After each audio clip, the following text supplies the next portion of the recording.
Late at night, when the embassy lights turned soft and cold, Ray pushed his mop across the smooth marble floor. He wore a gray jumpsuit with the words, Earth Custodial Services, printed on the back. No one looked at him. No one thanked him. To most people, he was just the janitor, invisible and quiet, always in the background. But Ray noticed everything. He noticed which aliens liked their drinks hot, which guards were lazy, which assistants whispered secrets in corners. He noticed the cameras that blinked twice when they were recording, and he noticed which rooms were always locked. Even when no one was inside, Ray cleaned near the round meeting chamber every night. It was where powerful alien executives held quiet conversations behind soundproof glass. They spoke in different alien languages, some sharp and metallic, others soft like flowing water. Ray didn't look at them directly, but he listened. Not because he was nosy, but because long ago he had studied xenolinguistics at the University of Earth. Back then, Ray wasn't a janitor. He was a rising scholar, one of the best in ancient alien languages. But when his wife died in a shuttle crash, his world broke. He dropped out, took custody of his newborn daughter, and never returned to school. Mopping floors was the only job that gave him time to raise her. So every night while pushing his mop, Ray listened to the languages of the stars, and he remembered. He remembered every sound, every tone, every pause. That night, something unusual happened. The chamber's glass door hissed open, and two aliens stepped out, their faces twisted in anger. One of them, a tall blue-skinned being with long robes, shouted something harsh in Svaran, a language believed to be dead. Everyone around froze. The alien's voice grew louder, more furious, spitting words that echoed in the hall. Staff members stared at each other, confused and afraid. Nobody understood what the executive was saying. The translator droid blinked red, unable to process. The rare dialect Ray stood still, his mop in hand, his eyes slightly wide. He had studied Svaran once, years ago, during his final year at the university. Only 12 humans in the galaxy had ever spoken it, and now maybe just one. Ray took a breath, then slowly stepped forward. He spoke gently and clearly, matching the alien's dialect. Esteemed sir, your request is understood, but the council must approve before access is granted, Ray said in fluent Svaran. The alien executive froze mid-sentence. His mouth hung open, his eyes scanning Ray from head to toe. You can't speak our ancestral tongue? The alien asked, switching to standard Galactic in shock. Ray nodded. I studied Svaran as a student long ago. Whispers filled the hallway. The staff who had ignored Ray before now stared at him like he was a ghost. A cleaning drone dropped its tray with a loud clang. An assistant rushed forward, eyes wide. How do you know Svaran? That's a royal dialect. Only high-caste scholars. I read old scrolls and listen to archived audio, Ray said, keeping his voice calm. I practiced when I had free time.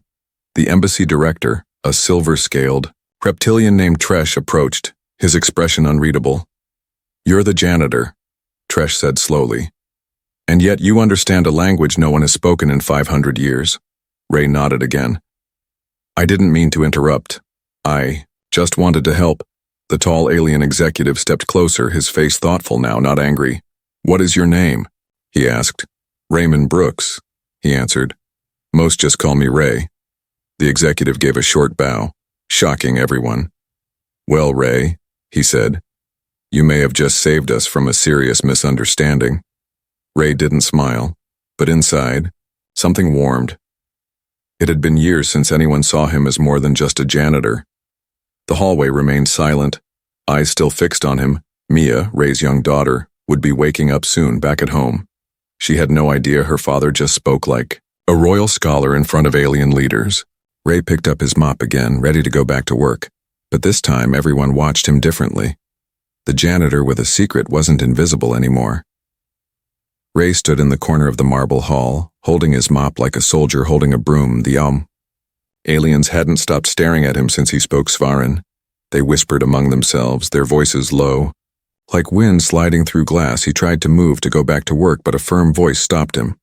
Wait, said the silver-scaled director Tresh. Come with me. Ray hesitated. I still have 3 halls left to mop. The director narrowed. His glowing eyes. "Not tonight, Janitor." Ray sighed, leaned the mop against the wall, and followed the director through a wide corridor filled with shimmering blue lights. Alien guards in chrome armor stood on either side, their weapons humming softly. Ray kept his hands by his sides, calm, careful, quiet. They entered a private meeting chamber, round walls, floating chairs, and one glowing translation orb floating in the air.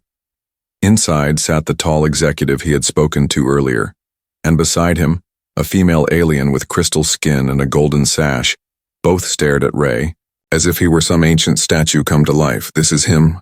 the woman asked, her voice like soft chimes. "Yes," Tresh replied. "His name is Raymond Brooks, Earth species, employed as janitor." Ray coughed lightly. "Part-time, technically." The woman tilted her head. "You spoke Svarin? How?" Ray sat down slowly, placing his cap on his lap. "I studied languages at Earth's Galactic Academy." The executive leaned forward.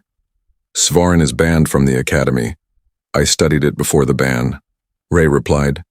"Back when it was only discouraged." They looked at one another, silent for a moment. Then the woman spoke again. "Why would a man with such skill mop floors?" Ray's hands gripped his cap. "My wife died 11 years ago. I had a daughter to raise, no family, no help. I needed a job with flexible hours, so I cleaned floors and took care of Mia." The room fell quiet. Even the translation orb dimmed its glow. "No one offered you help?" the executive asked quietly. Ray smiled weakly. "A few friends did, but pride is a heavy thing." Tresh stood beside him now, tapping a claw on the armrest. "Why didn't you tell anyone about your knowledge?" Ray shrugged. "No one ever asked." A moment passed. Then the woman stood and walked to a nearby console. She tapped a few buttons and a hologram floated above the table, a swirling mess of symbols. "Can you read this?" she asked. Ray stared at it for a moment, his eyes blinking slowly. The symbols were curved and glowing, a mix of Svarin and something older, maybe proto-galactic. Ray tilted his head, then whispered the translation. "Bound by oath, sealed by flame. This passage may open only to those who carry the old blood." The room gasped. "That translation was classified," Tresh said, stunned. "Even our own scholars couldn't read it." Ray shrugged again. "It was common in the southern texts of the Svarin dynasty, I just remembered." The woman stepped forward slowly, her tone softer now. "You're not just a janitor, are you?" Ray smiled faintly. "I'm just a dad who never stopped learning." The executive stood and tapped a badge on his chest. "I want him on my team," he said firmly. "As my personal translator." Tresh hesitated. "He is not cleared. He has no diplomatic rank." "We will change that," the woman said. "He's a walking key to lost languages." Ray raised his hand slowly. "Can I say something?" They nodded. "If I do this, Mia comes with me. Wherever I go, she stays by my side." The room fell silent again. Then the executive nodded once, agreed. "But if any harm comes to her, this deal ends," Ray said, his voice sharper now. "Understood," the woman replied. "She will be treated as a guest of honor." Tresh tapped a button and the door slid open.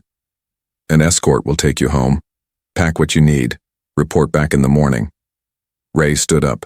Slowly, a swirl of emotions in his chest. He had just gone from cleaning floors to joining the Galactic Council's language team.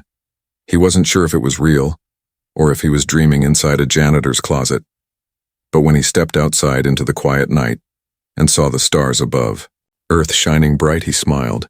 For the first time in years, someone had seen him, not as a janitor, not as a nobody, but as someone who still mattered, as someone worth listening to.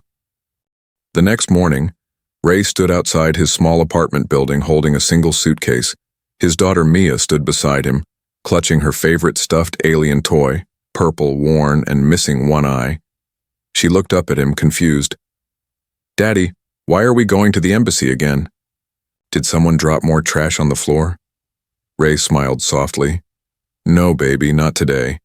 A sleek silver hover car pulled up in front of them, its engine quiet like a whisper. Two alien guards in formal black armor stepped out and opened the door. With a slight bow, Mia blinked. "Are they here for us?" Ray nodded. "Looks like they are." Inside the hover car, Soft music played from hidden speakers, something alien but gentle, like raindrops falling in slow motion. Mia pressed her face against the window as they flew over buildings and glowing city lights. "Are we going to space?" she asked, her voice full of wonder. "Not yet," Ray said. "But we might one day." At the embassy gates, staff members who used to ignore Ray now rushed to greet him. One offered him hot tea. Another offered Mia a glowing cube that played soft lullabies. Ray didn't like the attention. It felt too fast, too strange. Inside, they were guided to a private chamber with wide windows and floating chairs. Waiting there was the same executive from the night before, wearing a deep violet robe with a gold trim. "Welcome, Raymond," the executive said, standing up. "And this must be Mia." Mia gave a small wave, holding tight to her toy. "We've prepared accommodations for both of you," the executive continued. "And a special learning pod for Mia built for human children." Ray raised an eyebrow. "You've done all this in one night?" The executive smiled. "You saved us from political embarrassment. That kind of favor moves fast." Ray nodded slowly. "So what exactly do you want me to do?" The executive sat down and activated a projection in the center of the table. Dozens of alien scrolls, floating letters, and strange symbols appeared in the air. "These are records from before the council was even formed," the executive said. "Most are unreadable, some are considered dangerous. And you want me to translate them?" Ray asked. "Yes," the executive said. "But not just translate. We want you to help us understand what was lost and why." Ray looked at the symbols, many of which he remembered from his old studies, but some were new. Shapes that twisted, the eye, patterns that pulsed with something almost alive. "I can try," Ray said carefully, "but I need full access to your archives." The room went quiet. "No human has ever been granted that level of access," a female voice said from behind a curtain. A tall alien woman stepped out, golden horns on her head, a long white robe flowing behind her.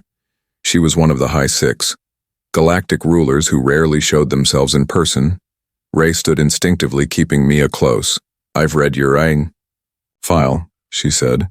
"You left the academy, abandoned your future, became a floor cleaner." Ray's face stayed calm. "I became a father." The woman nodded slowly. "A more difficult job." Then she turned to the executive. "Grant him access under watch." Ray exhaled slowly. "And Mia?" "She will stay with you at all times," the woman said. "She is your strength, we understand that now." Mia tugged on Ray's sleeve. "Daddy, can we still have pancakes in the morning?" Ray smiled. "Every morning." The room relaxed, even the guards smiled a little, but behind all the kindness, Ray could feel something else. Pressure, tension, secrets. They weren't just hiring him because he was smart, they were hiding something. Maybe, even from each other. Later that day, Ray was taken to the lower levels of the embassy, a place few ever saw. The air was colder there, thicker, filled with the hum of ancient machines. A large vault opened slowly before him, revealing scrolls, sealed in glass, glowing stones, and a broken translation drone twitching in the corner. "This is the archive of echoes," his escort said. "It's where forgotten knowledge goes to sleep." Ray stepped inside, feeling like he had entered the heart of a forgotten temple. He reached out and touched one of the scrolls, its language older than Svaran, older than anything he'd seen. He didn't say a word, but deep down, he knew. This was more than translation work. This was a puzzle, a warning, maybe even a trap. But Ray wasn't just a janitor anymore. He was the only human who could read the voices of the past, and those voices were starting to whisper again. Mia sat cross-legged on the smooth floor of the learning room, surrounded by glowing alien toys and screens floating in the air. She tapped one, and it spoke in 5 different languages before settling on English. "Would you like to learn the alphabet of the stars?" the screen asked politely. Mia giggled. "Sure." Meanwhile, her father stood 3 floors below in a quiet vault, translating ancient scrolls under cold, flickering lights. Ray wore a new badge now, Translator First Class, but it still felt strange on his chest. He was no longer invisible, but every smile he received felt like it had weight behind it. One scroll glowed faintly as he held it, written in looping symbols that shimmered when read aloud. He spoke the words slowly, each syllable echoing into the air. Suddenly, the lights above flickered, and the scroll's glow pulsed like a heartbeat. Behind him, a hidden panel in the wall clicked open, releasing a soft hiss of air. Ray turned slowly, heart racing. Inside the panel was a small metallic sphere, covered in ancient writing, some of it Svaran, but most of it unfamiliar. He stepped back and called for a guard. The guard looked at the device and immediately pressed an alarm on his wrist. "Security alert. Level 4 artifact discovered in Echo Vault," he said, voice tight. Moments later, 3 alien scientists and a High Council monitor rushed into the room. "What did you do?" one scientist asked Ray, panicked. "I just read the scroll," Ray replied calmly. "That thing opened on its own." The council monitor scanned the sphere, his face turning pale green. This is Veil Tech," he whispered. "From beyond the known sectors?" Ray looked at the sphere again, now pulsing softly like it was breathing. "Can you read it?" the monitor asked, his voice hopeful and afraid at the same time. Ray squinted. "I can try." Upstairs, Mia had grown bored of the learning pod and wandered into the hallway. The guards were busy talking, not noticing the small human girl walking. Past them, she followed the soft hum of something glowing in a nearby room. Inside, she found a strange cube floating above a table, spinning slowly, covered in symbols that looked like stars dancing. As she stepped closer, the cube blinked and shifted, showing a picture of a galaxy, then a planet, then a city that looked almost like Earth. Mia touched the cube lightly, and it responded by opening a glowing panel on the wall, revealing more shapes, more lights. One symbol blinked in red. She pressed it, just out of curiosity. Far below, alarms began to ring. Ray turned sharply as red lights flashed in the vault. "What's happening?" he shouted. An alien officer rushed in, breathless. "Unauthorized access in the archive preview chamber, North Wing." Ray's heart dropped. "Mia." He ran past the guards, past the elevator, taking the emergency slide all the way up. When he reached the chamber, he saw his daughter standing in a pool of light, staring at a massive projection. The projection showed an alien world on fire, ships falling from the sky, cities exploding. "Mia," he called, rushing toward her. She turned around, confused. "Daddy, I didn't mean to." "It's okay," he said, scooping her into his arms. "Are you hurt?" She shook her head. "It just opened when I touched it." The alien woman, with golden horns from before, entered the chamber, followed by the executive and 2 guards. "What did the child do?" she demanded. "She activated a vision from the Veil archive," one technician said. "Something ancient." Ray set Mia down and stepped forward, looking at the red blinking symbols. He read them aloud slowly, translating as he went. "Warning. Planetary threat detected. Last cycle of judgment begins when the voice returns." The room fell silent. "What voice?" the executive asked. Ray didn't answer immediately. He turned back to the sphere he had found earlier, which now hovered near the cube, pulsing stronger, faster. Then he whispered, "Mine."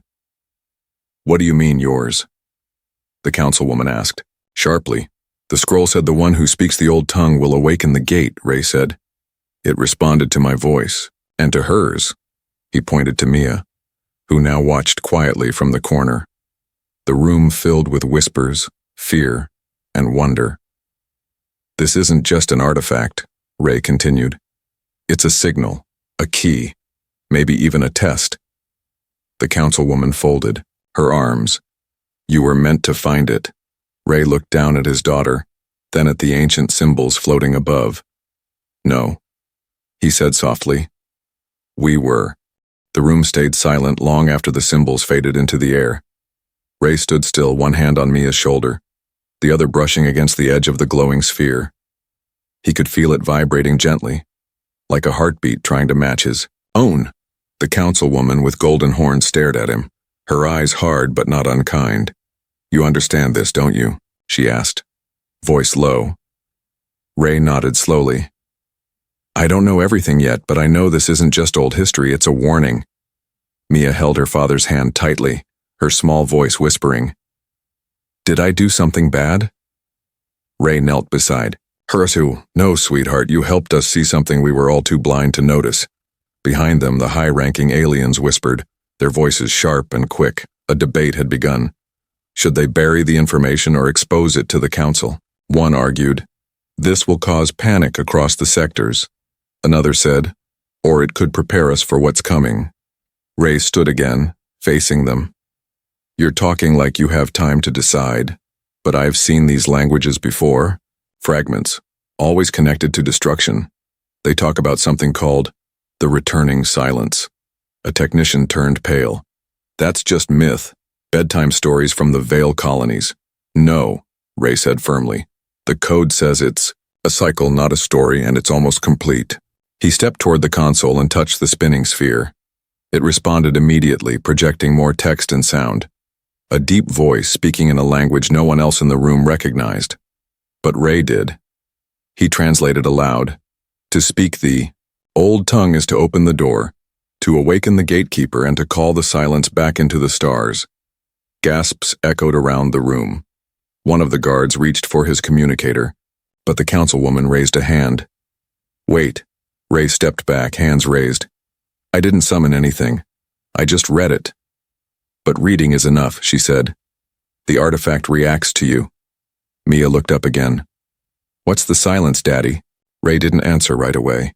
He remembered stories he had once thought were myths. Tales buried deep in forgotten scrolls and ruined temples. Stories of machines that devoured sound, of shadows that erased entire planets. He whispered, it's something bad. Very bad. Later that night, Ray sat in a small secure room, alone with the artifact. Outside, 2 guards stood silently while Mia slept under warm lights in the next room. Ray studied the symbols, writing down every piece that repeated, every line that glowed stronger when spoken aloud. It was a pattern, a map of sorts, but not a location, a countdown. Suddenly, his translator device sparked and short-circuited, unable to process the next phrase. Ray whispered it anyway, using only his voice. The artifact responded instantly, lighting up the walls, opening hidden files that hadn't been accessed in thousands of years. A new message began, a series of images flickering fast, planets crumbling, ships falling from the sky, languages disappearing. Ray saw a word again and again. Judgment. Then a phrase he hadn't seen before appeared. Keyholder must be silenced before the silence awakens. Ray froze, reading it over and over. The keyholder was him. And now the message was clear. Whatever ancient force this artifact spoke of, it knew he existed, and it wanted him gone before it could return. He shut off the display and called for Tresh, the silver-scaled director. Tresh entered, looking tired and tense. What did you find now? Ray showed him the translation and the phrase. Tresh read it, eyes narrowing. This changes everything. It means I'm a target, Ray said. And if they come for me, Mia's not safe either. Tresh nodded slowly. Then we move you. Both to Sector 9 shelter, it's off-grid and shielded, Ray frowned. You knew something like this could happen. Tresh didn't deny it. The artifact didn't wake because you're smart, Ray. It woke because you're human. Ray stared at him, confused. What do you mean? The Vale records say the silence was stopped once, Tresh explained, by a species that spoke in many tongues that felt emotion stronger than logic. That could not be predicted. Ray's heart thumped louder. You think humans are the ones who stopped it? He asked. Tresh nodded. Or maybe the ones who survived it. That night, as Ray held his sleeping daughter close, he looked out the small window of the secure room. Stars shimmered above, quiet and peaceful. But he knew better now. Something ancient had felt his voice, had heard him speak, and now it was watching, waiting. And Ray wasn't just a janitor anymore, or even just a translator. He was now the code breaker, the voice that had opened the past. And with that voice, he had awakened something no one was ready to face. The air inside Sector 9 shelter was cold and silent. The walls were built with old earth metals mixed with alien crystal mesh, designed to block all scans and signals. Ray sat near a glowing console watching Mia sleep peacefully under a heat blanket. His hands trembled as he reread the last translation. Keyholder must be silenced before the silence awakens. He had always thought language was just about communication. Now he realized words could trigger wars, or worse, awaken forgotten nightmares. Suddenly the door hissed open, and Tresh entered, followed by a short creature with glowing blue skin and 3 eyes. "This is Varn," Tresh said. "One of the last known readers of Prevail script." Varn gave a small bow and sat beside Ray, pulling out a tiny crystal tablet. "I saw the message you unlocked," Varn said, voice high and sharp. "I didn't think it was real." "It's real," Ray whispered, "and I think it knows I'm reading it."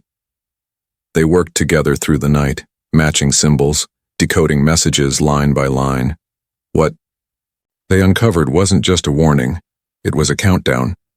The silence wasn't a creature, or a machine. It was something more, something older than the stars, a force that erased not by violence but by forgetting. Entire languages, cultures, even names were wiped clean wherever it passed. And the final phrase they found chilled Ray.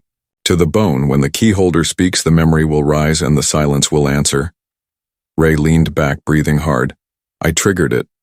"No," Varn said. "It was waiting. You just reminded it." Hours later, a soft beep echoed through the room. An encrypted message flashed on the screen. "Unauthorized signal detected. Location compromised." Tresh's eyes widened. "We have to move now."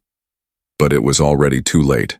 Outside, a low hum grew louder, and the sky above Sector 9 shimmered with the shadow of an approaching ship. Black, silent, and shaped like a dagger. Ray grabbed Mia in his arms and followed the others to the escape corridor. The emergency tunnel shook. As explosions hit the outer walls, lights flickered, alarms screamed, and behind them the walls began to crack. "Go!" Tresh shouted, pushing Ray toward a secondary pod. Ray placed Mia gently inside and sealed the hatch. "I'm right behind you," he promised her, kissing her forehead. But when he turned, 2 guards were already down, and dark figures floated. Through the broken entrance, they had no faces, only empty masks that flickered in and out like static. Ray picked up the nearest translator device and shouted a phrase in the ancient tongue. The shadows stopped just for a moment. The air thickened like time itself was holding its breath. Then one of the shadows whispered back, not with sound, but with memory. Ray felt something enter his mind. His wife's voice, Mia's baby laugh. The first word he ever translated. Then silence, pure and deep. He dropped to his knees, gasping. Varn pulled him back, shouting, "Don't listen to it, speak again." Ray forced the words out, one by one, a broken poem from the veil text. "We are the fire, we are the voice, we are the names they cannot steal."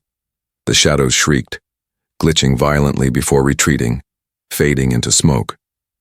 Ray fell back, breathing hard. "What was that?" he gasped. Varn looked terrified. "They feed on memory, but your words hurt them somehow." Tresh helped them to the final pod, slamming the door shut as the chamber collapsed behind them. Moments later, the pod shot into the sky away from the ruined shelter. Inside, Ray found Mia holding his old data tablet close to her chest.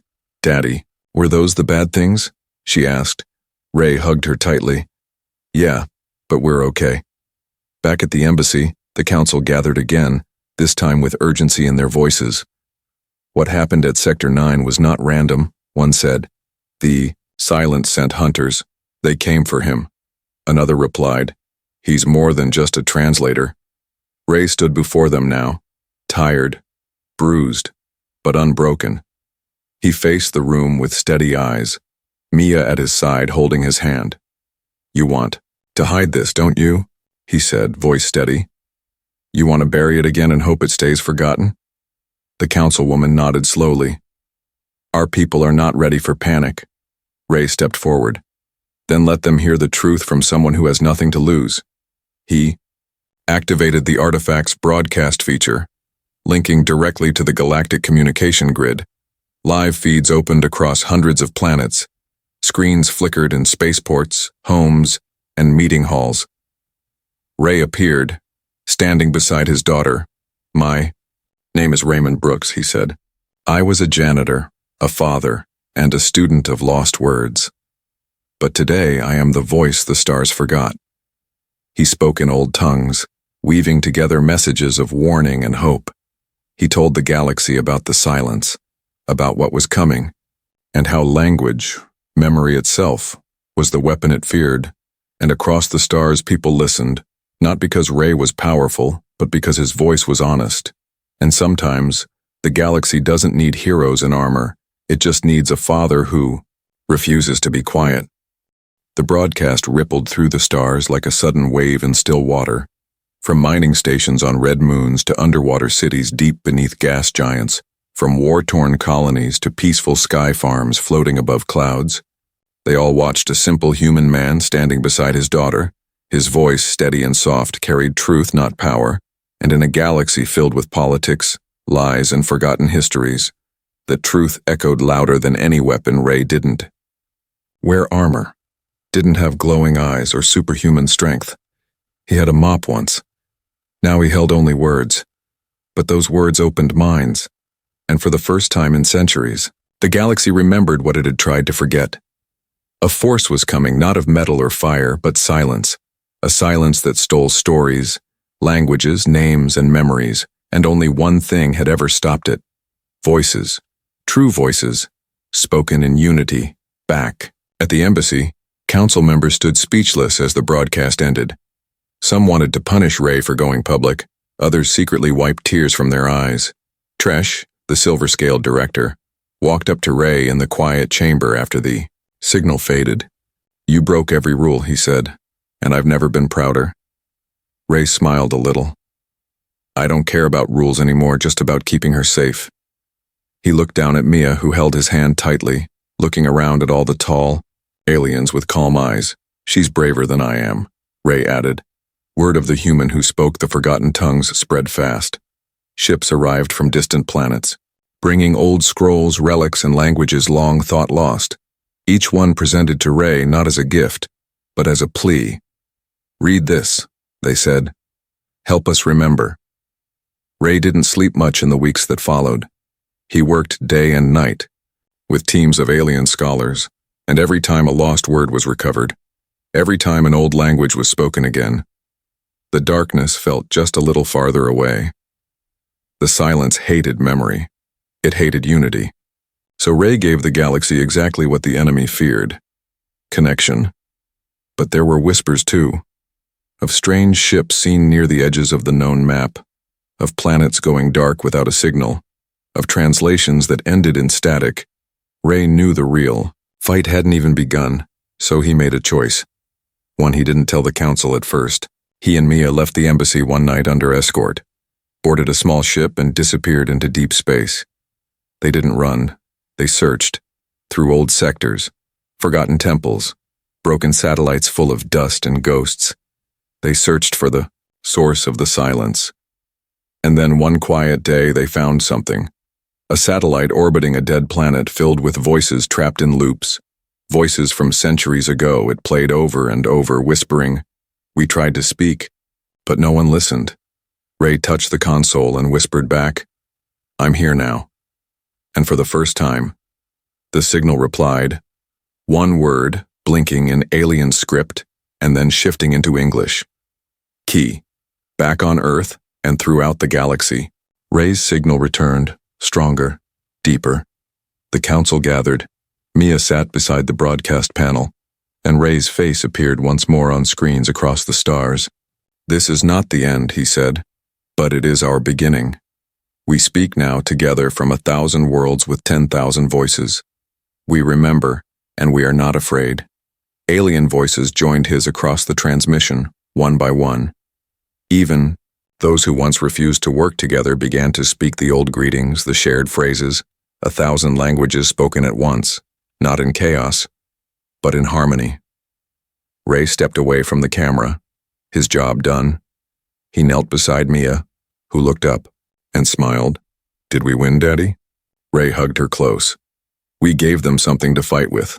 That's how you win." Later, the council offered Ray a high title, Ambassador of Language, Protector of Galactic Memory. He refused, kindly. "I'm not a symbol," he said. "I'm a father." But they still honored him. across statues, stories, and space schools. Children in faraway systems read about the janitor who spoke to stars and whispered his name in quiet thanks. Ray returned to Earth months later, not to mop floors, but to teach Mia ran through alien gardens at the new Interworld Academy, her laughter blending with the wind, and though the silence still moved far beyond the edges of the stars, it had heard something new, something it had long forgotten. It heard us speak, and it knew. This time, the galaxy would not be quiet again. Not while one voice still whispered. Not while one father still remembered.